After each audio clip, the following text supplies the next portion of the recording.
Alright my friends, welcome back to Frogboy X1 Gaming. I'm Andrew and today I want to talk about the state of play and the Summer Game Fest. Both actually turning out to be pretty just... how do I say this without sounding like super Xbox fanboy? They didn't really hit the spot, to be completely honest with you. They both kind of felt super mild. And I'm like, gosh dang, you know, like when you go into, I remember being younger, you know, going into E3 used to be super exciting.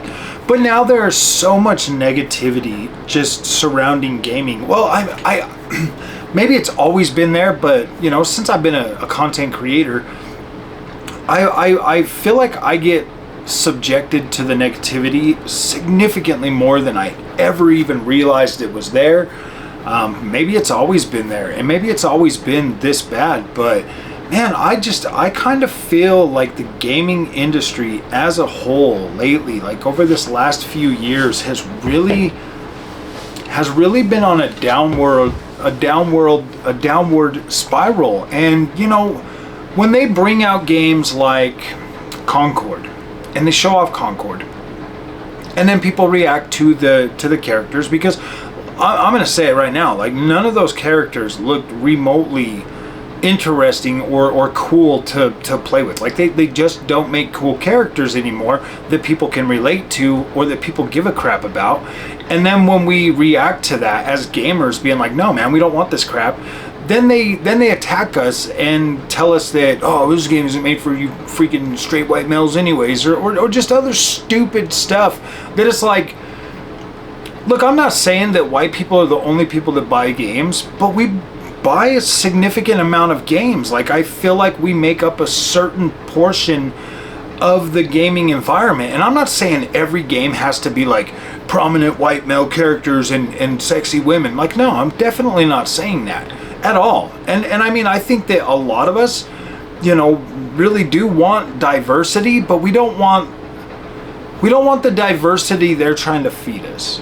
If that makes any sense. Like, I definitely want more black characters, more Asian characters, more freaking, you know, Indian characters, more I do like that, you know. Some of my favorite games over the last, you know, like 15 years or so have been the Assassin's Creed franchise, and every time we go to a new like a new place in the world, you know, we usually get a representation of that character from that civilization or from that culture, and I love that. Like, I absolutely love that. You know, like the Egyptian one, like Bayek was freaking awesome. Absolutely love Bayek.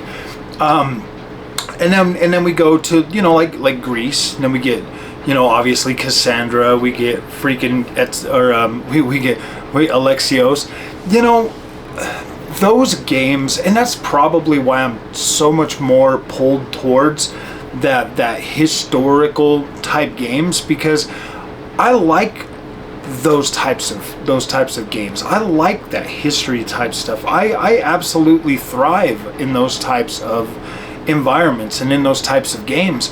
And when I look across all the stuff that they've got announced, like my absolute, no joke, absolute most anticipated game right now is historically accurate Kingdom Come Deliverance 2. That is very cool. Like, I have my you know, in my heritage, in my family heritage, you know, we got some Czechoslovakian in there. And so I'm like, dude, this is pretty cool, man. Like, to actually, you know, be able to like kind of experience that, and you know, having a team that actually cares about historical representation and bringing that and putting all that work and all that effort into trying to make things as believable as they can, so that I can experience a phenomenal role-playing experience that is just, in my opinion, kind of second to none sometimes. Like, there's a lot of amazing games out there, and there's a lot of hard work that these devs put into that. And I'm not trying to say that even like these so-called woke games that they're bringing out, I'm not saying, you know, that the devs don't put a lot of work into those. Like, I mean, I absolutely thought Suicide Squad was pretty cool. I actually liked that game. I thought it was pretty cool. I played as Boomerang. I didn't even know, honestly, to be completely honest with you, I didn't even really know that like Boomerang and some of these other people actually even existed, because I didn't care, you know. I mean, when I'm watching that, you know, and I'm playing the game, because I mean, like, Flash was never really one of my favorite freaking DC characters. My favorite DC characters are Superman, Batman, and you know, pretty much, you know, just really those two. Don't really care much. I mean, like, Wonder Woman's pretty cool too, but you know, when I think about, you know, the whole, I mean, honestly, I don't really get super invested in like the whole comics and all of that. I never really have in my life. So I mean, like, I have like a few favorite superheroes, but not a lot of them. Don't really follow much of them. But when I look at a game like that, and then, you know, contrast that, or like compare that to like other stuff that's come out, like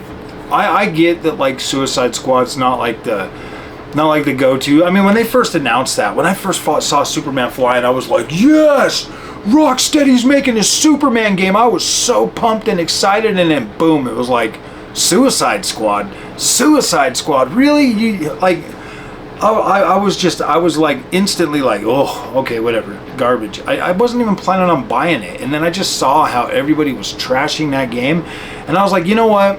Before I jump in this bandwagon, I'm gonna play it, and I'm gonna see if it's fun. And I'm perfectly capable of doing that. I know a lot of people get like really caught up and like really just, you know, caught up in the moment and caught up in whatever, and they find their thing, they latch onto it, and they just bash that experience, you know, as much as they can. Me personally, I'm perfectly able to play a game and decide for myself if it's something that I had fun, if I enjoyed playing it, if it was good, if it wasn't.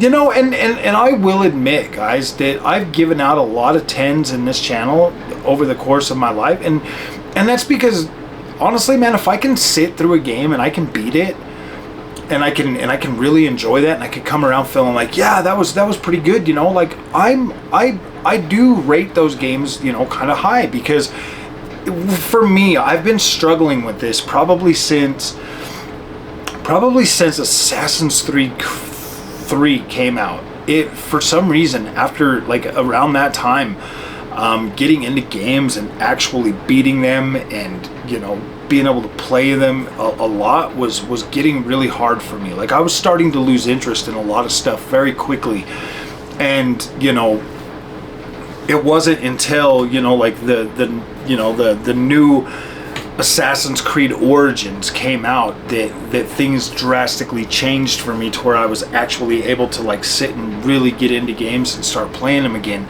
I was getting to the point where literally the only games I could beat were the Sony first party games. Like, I was to that point where it was those, and then the Assassin's Creed games, I would be able to play through those. But for some reason, man, when we got into like the darkest time of my PlayStation 3, beginning of PlayStation 4 era, was literally like, you know, and I know a lot of people like these games, but like Assassin's Creed 3, Black Flag, Rogue, though, that was like a pivotal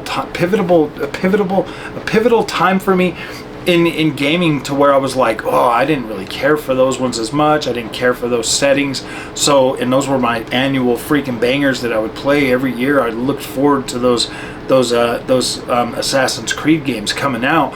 And so Unity, when Unity came out, I absolutely loved Unity. I loved that game. I thought it was absolutely incredible. That's probably like my second favorite Assassin's Creed game to date. Like, Unity is incredible. But, you know, after Unity, then we got, you know, Syndicate. Syndicate wasn't terrible, but I just, again, I was starting to get to that point where I was just like, I don't know if I can keep, you know, caring about video games as much as I used to. And I started getting to like this point where I was starting to get really, you know, I was starting to just become a casual, like a serious casual, you know. And then toward the end of the PS4 generation, a lot of good games started coming out. I started, you know, getting, you know, reviving and stuff like that. And, you know, Ubisoft, obviously, they're open world games, and I just got like really addicted to those, and like really started investing a lot of time in like Ubisoft open world games, and it just got fun. I mean, like, it would literally get to the point where I would buy the Ubisoft game just to explore the open world. Seriously, like, it would seriously get there. So I've gotten to a point in my life with gaming to where I'm perfectly capable of playing a game and seeing if it's fun and like having fun with it. And so if I can get through those games and I can beat them, usually that's generally a pretty good thing for me. But I have noticed myself actually getting to a point where I'm starting to, obviously because of the channel, I'm starting to take things a little bit more seriously. I get that it's just not about me anymore, but it is. I want to be able to just be fair and balanced and genuine when it comes to like my reviews of games or my reviews of products or anything like that. I just want to make good content that's real. Like, I mean, I look at, you know, a Dreamcast guy and I see the Fertanga, you know, video today, and you know, Dreamcast guy is talking about how, yeah man, the only way I can pay my bills basically is to bash Xbox. You know, and I'm like, gosh dang man, like, I don't want to become that type of YouTuber. If I become that type of YouTuber, that means I've failed. That means I've absolutely failed, and there's no reason for me to continue doing YouTube. But when I look at like these shows and these showcases, my gosh, my friends, I look at those, and then, you know, we'll have the Xbox show here in a couple of days. We'll have the Xbox show, and I know a lot of people, you know, just sit there and bang on about, oh, Xbox is dead and Xbox games are going to PlayStation and this and that and all of that nonsense, but it kind of really feels like Xbox is the only one that's really bringing excitement to gaming anymore, and people are like, it's crazy to just see how far people will go out of their way to try to bash and knock Xbox down when they're sitting there like literally mad when they watch their own PlayStation showcase, and it's just like Concord and more crap, and then they watch Jeff Keighley's show, and Jeff Keighley's show is just another pretty much disappointing, you know, waste of a couple of hours that people literally just wasted their couple of hours. Jeff Keighley really needs to just start listing everything that's going to be shown at a show. Like seriously, just list everything that's going to be shown at your show so we can know if we want to waste our time watching that or not, because it is starting to become a waste of time to watch regurgitated content that we've already seen. Like, we don't care about that. Now with Xbox Showcase, obviously there's going to be a mixture of stuff that we already know about, as well as some new stuff, and that's exciting because we know we're going to get some new stuff. And it's like Jeff Keighley's show, everything he showed this year that was new was like, I get that like indie shows like definitely need their spotlight, but dude, this is E3. Like, Jeff Keighley's show is replacing E3, and that show sucked compared to like what we used to get from E3. Like, it just sucks, man. It sucks to sit there and be drug along just to fill that dude's pockets for a whole bunch of stuff that nobody freaking cares about, that nobody wants to see. People want to be hyped this time of year. Going into the end of the year, we want to be hyped. We don't want to sit here and waste our time watching a show that just doesn't freaking matter. And it sucks, man. Like, it sucks. So yeah, I'm excited for the Xbox show. Hopefully they can, you know, bring that hype back. And I mean, obviously, you know, it sounds biased because there are some games that Xbox has already showed us that I'm looking forward to, like dates and stuff like that. So yeah, I am excited for the Xbox show. I was excited for today's show, but then it just like was like, eh. And then he takes the wind out of it before the show even starts. He's like, yeah, it's probably just going to be not another good one. And I don't know, man. I don't know. So, all right, guys, if you like this content, don't forget to like and subscribe. I'll see you guys in the next one. Thanks so much for watching.